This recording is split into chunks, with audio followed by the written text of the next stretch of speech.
Friends, welcome you again in geological knowledge.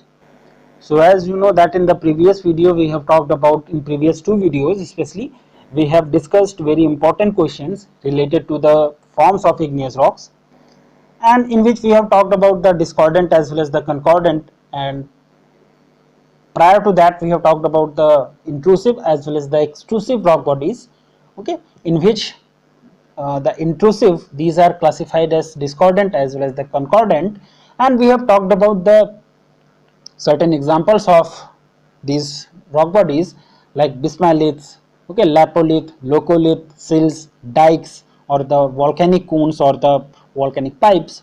So I think that would have been very essential or very important for one to understand from the exam point of view, that how the questions are being asked and how you have to, what should be your approach while discussing or while studying a particular topic, that what you have to study in that particular subject. Okay, the basics about them, the exam point of view related questions. Separately we will talk about, or we will discuss a capsule type of course or capsule type of playlist I will create, in which we will talk only the point wise questions. Okay, there should be 5 or 10 points, point wise you will get the point wise questions, sorry, statements, which will be very important from the exam point of view. The questions are directly asked in that same sentence or like a same point. Okay, and that will be from point to point, that's why we will discuss it again later, we will discuss it, but firstly we will understand the basic questions, objective questions related to geology. Since your BHU PET examination is near, so my goal is to complete the basic questions related to geology. Okay, then we will move over to tough questions. Okay, so let's start our today's discussion, and today we will talk about the very important igneous rocks. Okay, the important igneous rock types which are very important from the exam point of view. And what will we study? The nature of the rock, the mineral composition, the textural composition, the varieties formed, and the basic occurrences in which they are being occurring. Okay,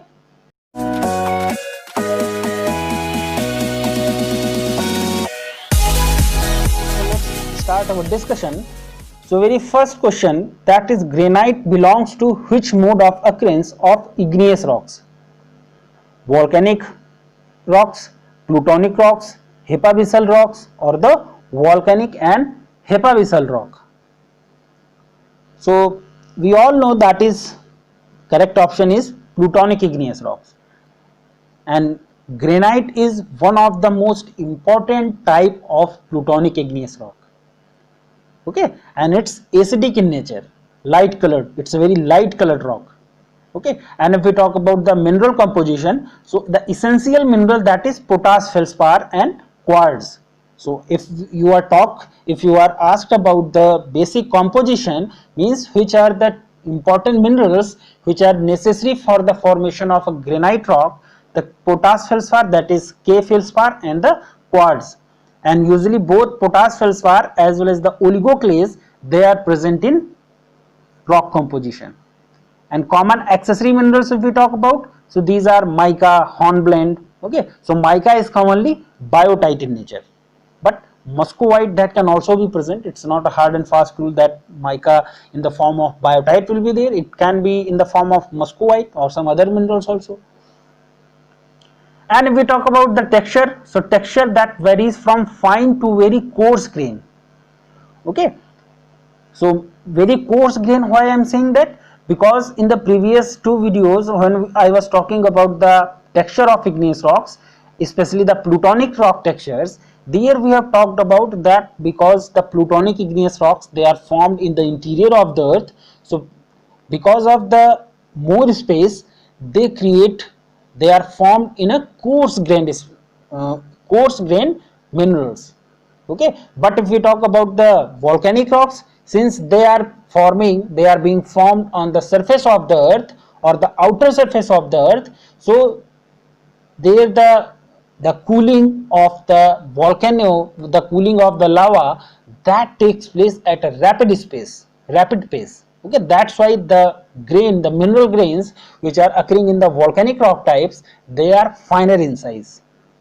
Okay, so you have to keep in mind this concept, that why plutonic igneous rocks are coarser in nature generally, and the volcanic igneous rocks, they are finer in nature.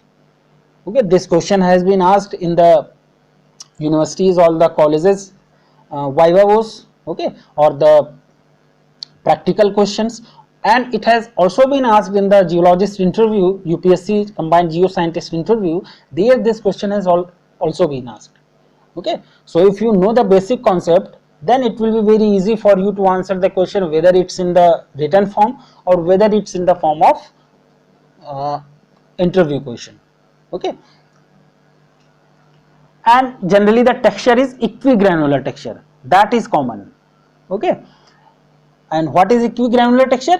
The most of the grains, they are equal in size. Okay, there may be little bit variation, but if we talk about the general form of the grains or the general size of the grain, that will be equal in size. That's why the name equigranular. And some varieties that can show also porphyritic texture. Okay, and if we talk about the occurrences, so that's the one of the most important questions related to interviews or the viva questions, that is the varieties of. So granite, the occurrences. So occurrences of granite, if we talk about, so they commonly occur as a major intrusive bodies, because these are forming in the interior of the earth. Okay, such as the batholith or the stalks. And many granites, they are considered to be the result of the crystallization from melts at relatively low temperatures. Okay, so that's why they are forming bigger grains or the coarser in nature. Okay, now we come back to our question, that is, granites belong to which mode of occurrence of igneous rocks? So now you can answer it very easily, that is plutonic rocks. So granite may be defined as a plutonic light colored igneous rock. Okay, and this is again very important concept, that is the intrusive igneous rock bodies, they are lighter in color. Okay, and extrusive igneous rock bodies or the volcanic rocks, these are uh, dark in color. Okay, that's the reason of that we will discuss when we will talk about the occurrences of the igneous rocks and the formation of igneous rocks. Okay, because there is a concept behind this, that why some minerals, the plutonic igneous rocks or the hypabyssal igneous rocks, they are lighter in color, as well, and the volcanic igneous rocks, they are dark in color. Okay, but as a concept you can understand it, that is the volcanic igneous rocks, they are dark in color, and the plutonic or the hypabyssal rocks, or simply called as intrusive igneous rock bodies, they are light in color. Okay, and these are among the most common igneous rocks. Okay, so that is, I think, all about the granite. If the question is being asked either in the written form, in the objective type of question, or in the interview type of question, or the viva voce question, you can answer it very easily. Okay, so the correct option here is, as you can say or you can see, that is volcanic igneous rocks. Second is, the two most common minerals found in granites are, as we have talked previously in the previous slide, the options being diamond and mica, mica and orthoclase, quartz and feldspar, feldspar and corundum. So now you can easily answer the question. The essential minerals, the potash feldspar and the quartz, and in potash feldspar, the oligoclase, that is also present. Okay, and quartz, SiO2, silica, that is silicon dioxide, that is essential minerals. As you can see in the description box, two most common and the essential minerals constituents of granites are the quartz and the feldspar. Okay, and accessory minerals, they can also be present, like mica and biotite. Okay, Third question is which is the most important accessory mineral in granite? Topaz, feldspar, quartz, or the mica? So we have talked that is the among the most accessory minerals in granites, micas deserve the first mention. Okay, so other accessory minerals are mica or the hornblende, and mica is commonly biotite, but muscovite mica, that is also present sometimes. So both varieties are present in a small proportion in most of the granites. So mica being the one of the most accessory minerals in granite rocks. Fourth one is the texture of granite is equigranular, directive texture, inequigranular, or the intergrowth texture. So now you can easily answer this question, that is equigranular texture is commonly present. Okay, and sometimes some varieties that may also be present, like the variety, some varieties they also show porphyritic texture. And I forgot to discuss about the varieties. So granites, they are named according to the main accessory minerals. Okay, on the basis of the names or occurrence of the accessory minerals, the varieties are being named as like biotite granite, hornblende granite, etc. Okay, and there is complete series grading from the granite to granodiorite, and granodiorite are those in which the plesioclase exceed potash feldspar, and in these rocks the percentage of dark minerals that increases, and generally in the case of granite rocks the mineral color is light in colors. Okay, so the question, texture of granite, that is equigranular.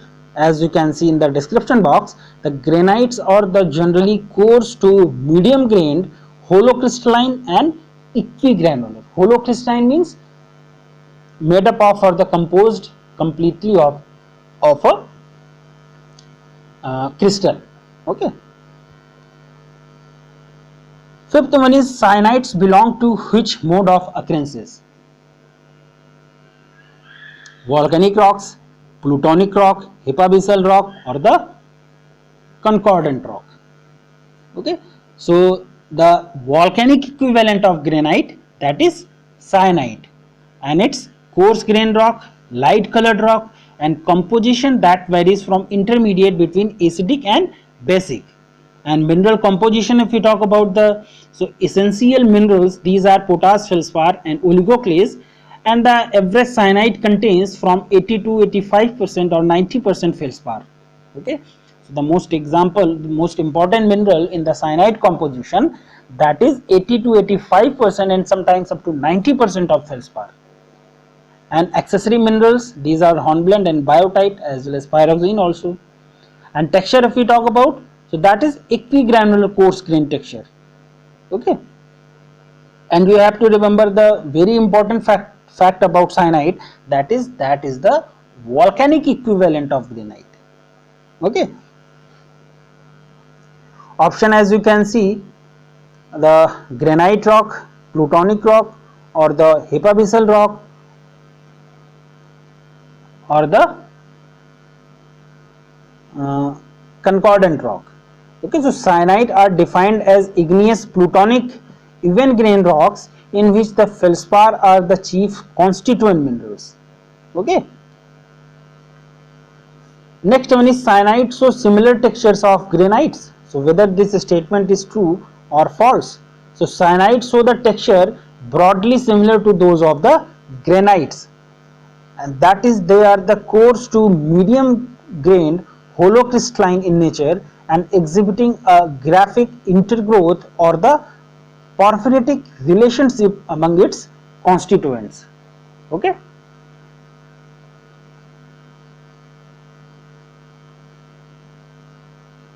so the correct option here is option A, that is the correct statement. The statement cyanide shows similar texture of granite, that is true. Okay, what is the usual color of gabbro? So usual color of gabbro, and you have been given 4 options as you can see: white, yellow, black or the blue in nature.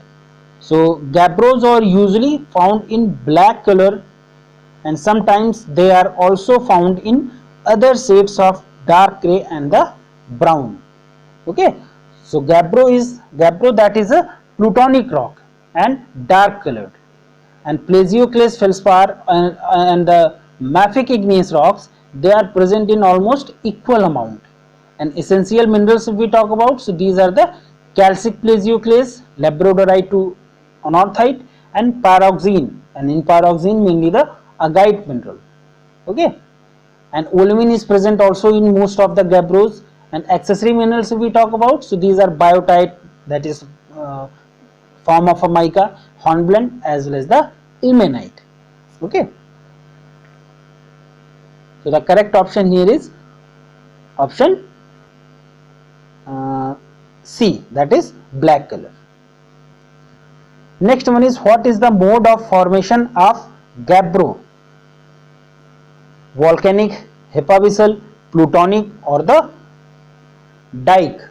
That is also plutonic igneous rock.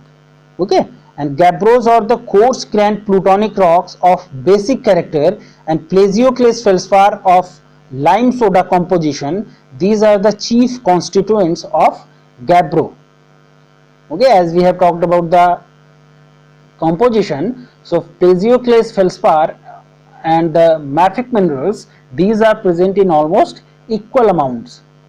And essential minerals which are very important, which are required for the formation of gabbro, these are the calcic plagioclase, or we can say lime soda composition of feldspar.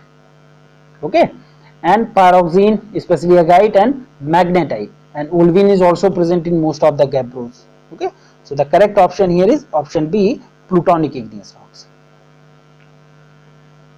Next one is, pick the igneous rock whose mode of occurrence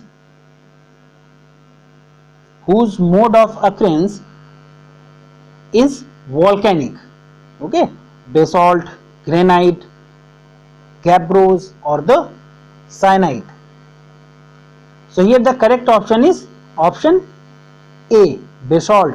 So basalt or the volcanic igneous rocks formed by the rapid cooling from lava flows from the volcanoes, either over the surface or the underwater in the oceanic floor. Okay, so that is about the basalt, and if we, that is very important volcanic igneous rock. Okay, and that is volcanic equivalent of gabbro. Okay, I think there is a mistake, sorry, there is a mistake in this question. One second. Yes, this question number 5. I have told that is syenite is the volcanic equivalent of granite. Sorry for the wrong description. Sorry. Okay, the correct option is plutonic igneous rock. Okay, and that's not a volcanic equivalent of syenite. Okay, volcanic equivalent of granite, that is rhyolite. Okay, because of some confusion I told it wrong in this question. So volcanic equivalent of granite, that is rhyolite. Okay, sorry for the wrong description in this question. So this question we were discussing, pick the igneous rock whose mode of occurrence is volcanic. Means volcanic igneous rocks, as we have talked about, these are formed in the these are formed out of the surface, and these are the extrusive igneous rocks. And basalt, that is one of the most important volcanic rock.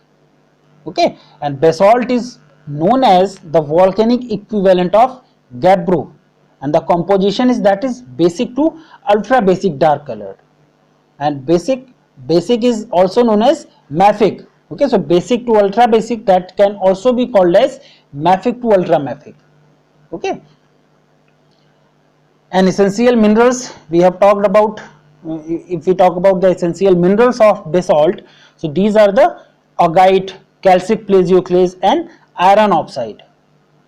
And usually olivine is also present in some amount, but labradorite feldspar, that is the chief constituent of the ground mass, where the more calcic plesioclase, especially the bitumenite or the anorthite, they may also occur as phenocryst. Okay, agate is frequently found both as the phenocryst and in the ground mass. Okay, but olivine as a rule occurs only as a phenocryst. So you have to remember that is olivine that occurs as a rule only as a phenocryst, but agate that can occur both as phenocryst as well as the ground mass. Okay, so correct option here is option A, that is basalt. Okay. Next question is, what can be said about the grain size of pegmatites? Okay, so fine grained, fine to medium grained, medium grained or the coarse grained. Okay, so pegmatites, they can be extremely coarse grained in nature and commonly associated with the granites, and their composition is essentially granitic in composition. Okay, and if we talk about the formation of pegmatite deposits, so most of the pegmatitic deposits, these are formed in the later stages of the magmatic activities. Okay, so the late residual magma which is left in the last stage of the crystallization, that commonly contains the silica, alkalis, water, carbon dioxide and some concentration of rare elements. Okay, so what you have to understand, that is they are formed, the pegmatites, these are formed at the last stage of the crystallization of magma. Okay, and pegmatites of the economic importance, if we talk about, so they are mostly found in association with the felsic igneous rocks such as quartz diorite rocks. Okay,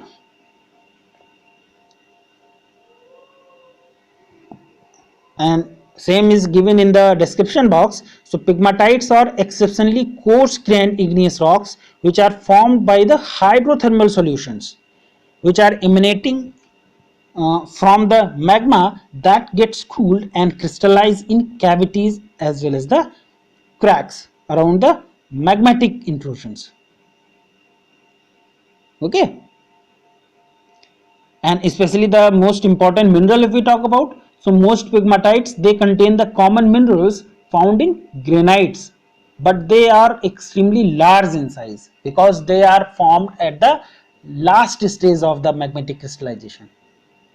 Okay, and these minerals are quartz, feldspar and mica, and crystals of minerals, they can be sometimes 50 centimeters across or found. Okay, they are common in nature. Like the best examples are tourmaline, beryl, topaz, apatite, monazite or the fluorite. They may be found in associated with the pegmatites. Okay, so correct option here is option D, that is coarse grained in nature. Next question is, you have to pick the rock which is not volcanic in terms of mode of occurrence: granite, basalt, obsidian and pumice. So now you can easily answer this question. Granite, we all know that is one of the most important plutonic rock. Okay, so granite is one of the plutonic igneous rock, whereas the rest, that is basalt, obsidian, pumice, they are volcanic in occurrence. Okay, so pumice is a rock which floats on the water. Okay, so that's very light in weight. Okay, so correct option is option C, sorry, option A, that is granite. Next one is the igneous rocks with glassy texture is gabbro, pumice, obsidian, or pegmatite. Okay, so obsidian is glassy texture. Obsidian is of glassy texture. Okay, and is the distinct property of the igneous rock which make it easier for one to identify. Okay, so that is found basically of glassy material. Okay, that's why it's very easy for one to identify it in the field. Okay, because of its glassy texture. Okay, so correct option here is option C. Next one is the igneous rock with very low specific gravity: granite, pumice, gabbro, and basalt. So pumice has a low specific gravity, whereas all the other igneous rocks, they have medium specific gravity, and this property makes the igneous rock pumice very light in nature. And the main reasons behind this is pumice has pore spaces present in its structure. Okay, so that's why this is very light in color, and its specific gravity that is also very low. Okay, and how they are formed? So their formation is very important for one to understand. So the pumice is so light in nature that it floats on the water. Okay, so that is its very specific quality or the property. So how they are formed? So in the lava, where the gases are released during the consolidation of magma, small bubbles, they may be entrapped into the rock, and these gas cavities which are formed, these are known as vesicles. And in this viscous acidic lavas, the vesicles, they may be abundant that the rock takes the form of a light and very spongy material, and which is known as pumice. Okay, so that is a very important property from which you can identify it in the field. Okay, so correct option here is option B, that is pumice. Next one is the igneous rock with flow texture. Okay, which igneous rock that show flow texture? Okay, gabbro, rhyolite, pumice, and basalt. Okay, so 4 options are there, and you have to answer out the correct option. So rhyolite is an very important igneous rock which exhibit the flow type of texture, which is not found in other igneous rocks. Okay, so that's its very important quality, or you can say its important characteristic from which you can identify this rock. Okay, so correct option here is option C, rhyolite. And the last question of this discussion, that is pegmatites are formed due to the displacement reaction. So pegmatites have been formed due to the replacement reaction between the hydrothermal solution and the country rock, through which these liquids happens to pass. Okay, and they are formed because they form at the later stages of the magmatic crystallization. So they have hydrothermal solution. So the replacement reaction that takes place between the hydrothermal solution and the country rock, through which these liquids happen to pass. Okay, so the statement pegmatites are formed due to the displacement reactions, that is true. Okay, so this was our discussion about some very important questions related to igneous petrology.